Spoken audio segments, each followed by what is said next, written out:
అమ్మ అలానే ఇంటి యజమాని చనిపోతే గనక అంటే వాళ్ళ పిల్లలిద్దరికే కాకుండా ఇప్పుడు కొడుకుంటే కోడలికి కూడా వేరుగా వీలునామా రాయవచ్చా? ఆస్తి అనేది అలా పంచవచ్చా? పంచకపోతే ఏ విధంగా కోడలి దాకా వెళుతుంది ఆస్తి? ఆ ప్రాపర్టీలో రెండు విధాలుగా ఉంటుంది. అది స్వయంగా సంపాదించిన ప్రాపర్టీ అయితే ఆయన రాయొచ్చు. కొడుకు సపోజ్ కొడుకు లేక కూతురు కోడలి ఉందనుకో, కోడలి పేరు అయినా కూడా రాయొచ్చు. ఆయన ప్రాపర్టీ ఆయనకి సెల్ఫ్ అకౌంట్ ప్రాపర్టీ అయితే. అట్లా కాకుండా యాన్సెస్ట్రల్ ప్రాపర్టీ అయిందనుకో, ఆ వాళ్ళకి ఆయన వారసులు ఎవరున్నారో వాళ్ళందరికీ కూడా దాని మీద హక్కు అనేది ఉంటుంది. కొడుకులకు, కూతుర్లకి, మనవలకి అందరు కూడా ఆ ప్రాపర్టీని పార్టీషన్ సూట్ వేసుకొని క్లెయిమ్ చేసుకోవటం. యాన్సెస్ట్రల్ ప్రాపర్టీ లోపల కోపర్సన్స్ అందరికి కూడా రైట్ అనేది ఉంటుంది.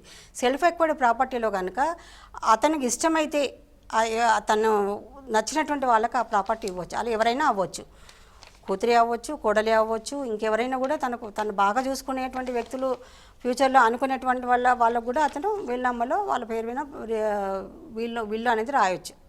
ఓకే. అలానే విడాకుల సమయంలో భర్తని భార్య ఆస్తి అడగచ్చా, లేకపోతే భరణానికి మాత్రమే క్లెయిమ్ చేసుకోగలుగుతుందా? విడాకుల సమయంలో అంటే భార్య వద్దనుకుంటే విడాకులకు వెళ్తుంది కోర్టుకి. అవును. తను విడాకులకు వేసుకుంటూ కూడా తను పోషించుకోలేని పరిస్థితి ఉన్నట్లయితే భర్త నుంచి తన భరణాన్ని కోరవచ్చు. ఒకవేళ తను కనుక సఫిషియెంట్ ఇన్కమ్ ఉండి కూడా తను మెయింటెనెన్స్ భరణం అడుగుతుంది అని అంటే అది భర్త సంపాదన కన్నా తక్కువై ఉండాలి. ఓకే. అది ఇప్పుడు ఏమవుతుందంటే ఇప్పుడు జనరల్గా కోర్టులలో భరణానికి కేసులు వేసినప్పుడు ఆపోజిట్ వాళ్ళు కూడా తనకు సఫిషియెంట్ ఎర్నింగ్ మెంబరు, తనకు సఫిషియెంట్ ఇన్కమ్ ఉంది, ఆయన కూడా మెయింటెనెన్స్ క్లెయిమ్ చేస్తుంది అని వీళ్ళు ప్రూవ్ చేసుకోలేని సందర్భంలో వీళ్ళు ఏంటంటే ఇప్పుడు అఫిడవిట్స్ అనేది తీసుకుంటున్నారు. వాళ్ళ కంప్లీట్ 3 years స్టేట్మెంట్స్తో, బ్యాంక్ స్టేట్మెంట్స్తో వాళ్ళ యొక్క ఎంత ఇన్కమ్ ఉంది అనేది, అంటే సోర్స్ ఆఫ్ ఇన్కమ్ని బట్టి నిర్ధారణ అనేది అవుతుంది.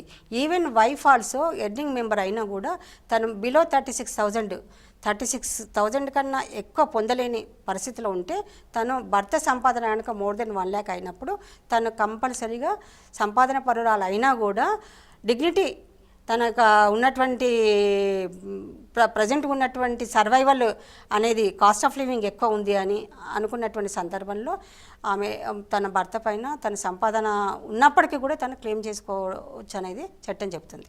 Okay ma'am. అలానే మీడియేషన్ సెంటర్స్ అంటారు కదా, అసలు ఈ మీడియేషన్ సెంటర్స్లో ఎటువంటి కేసులు వేసుకోవచ్చు, ఎటువంటి విషయాలు నడుస్తూ ఉంటాయి అక్కడ? ఇప్పుడు మీడియేషన్ సెంటర్స్ అనేది ఎలా అంటే మధ్యవర్తిత్వం అమ్మైంది. మీడియేషన్ సెంటర్స్లో ఏమవుతుందంటే మీడియేషన్ సెంటర్లోకి ఓన్లీ ఉమెన్ రిలేటెడ్ కేసెసే కాదు, ఇప్పుడు ప్రాపర్టీ ఫ్యామిలీ కోర్టులో కేసెస్ ఫస్ట్ కేసు ఫైల్ చేయగానే ఏమవుతుంది, ఆపోజిట్ పార్టీకి నోటీస్ వెళ్తుంది. నోటీస్ వెళ్ళిన తర్వాత మీడియేషన్ అనేది మ్యాండేటరీగా నిర్ధారణ చేయడం జరిగింది.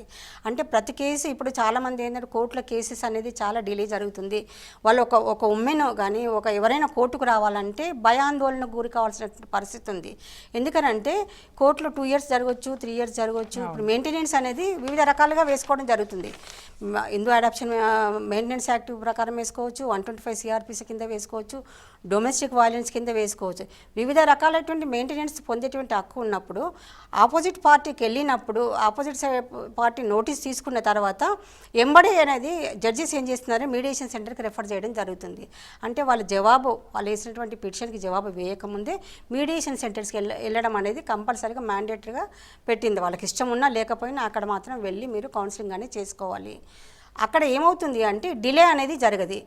ఇద్దరు పార్టీలు కూడా ఇరుపక్షాలకు కూడా న్యాయం జరిగేటువంటి సందర్భాలు ఉన్నాయి.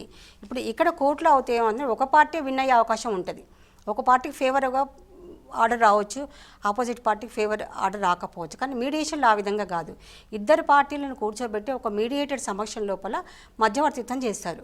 చేసినప్పుడు ఏమవుతుందంటే అక్కడ ఒకటేసారి ఎట్ ఏ టైం చేయరు, ఒక 60 days పీరియడ్ లోపల వాళ్ళకి అక్కడ కౌన్సిలింగ్స్ అనేది ఇస్తారు.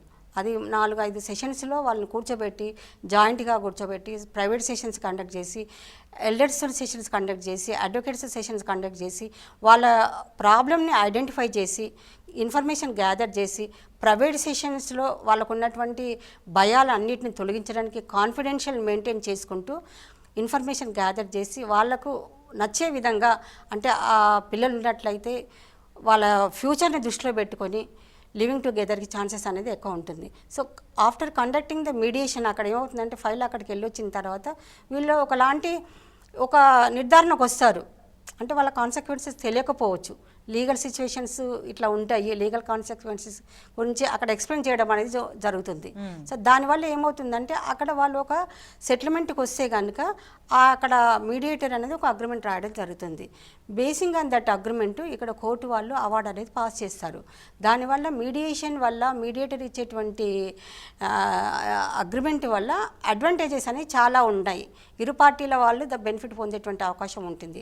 అది వెదర్ లివింగ్ టుగెదర్ కానివ్వచ్చు, లేదా మ్యూచువల్గా కూడా యాక్సెప్టబుల్ సెటిల్మెంట్ అడ్డా చేసుకోవచ్చు. లేదా పిల్లలు ఉన్నట్లయితే కస్టడీ కోసం వాళ్ళు గార్డియన్ పిటిషన్ వేసుకోకుండా కస్టడీకి కూడా ఒక విజిటేషన్ అనేది మాట్లాడుకునే అవకాశం ఉంటుంది. కోర్టులో పిటిషన్ వేసి పిల్లలు అక్కడికి వచ్చి ఇదంతా కాకుండా కూడా అక్కడ ఒక ఒప్పందం చేసుకొని విజిటేషన్కి సంబంధించి కానివ్వండి, మనోవర్తికి సంబంధించి కానివ్వండి, లేదా కలిసి ఉండలేని పరిస్థితి ఉంటే కనుక మ్యూచువల్ యాక్సెప్టబుల్ సెటిల్మెంట్ చేసుకొని మ్యూచువల్గా డైవర్స్ పొందేటువంటి అవకాశం అనేది ఉంటుంది. దానివల్ల అడ్వాంటేజ్ ఏంటంటే ఈ యొక్క స్పీడ్ డిస్పోజల్ అవుతుంది. వాళ్ళకు ఒకటి ఏంటంటే ఈ ఇయర్స్ టుగెదర్ తిరగాల్సినటువంటి అవసరం అనేది ఉండదు. సో మీడియేషన్ వల్ల చాలా బెనిఫిట్స్ అనేది ఉన్నది. చాలామంది ఇది ఉపయోగించుకోవడం అనేది చాలా అవసరంగా మేము భావిస్తున్నాం.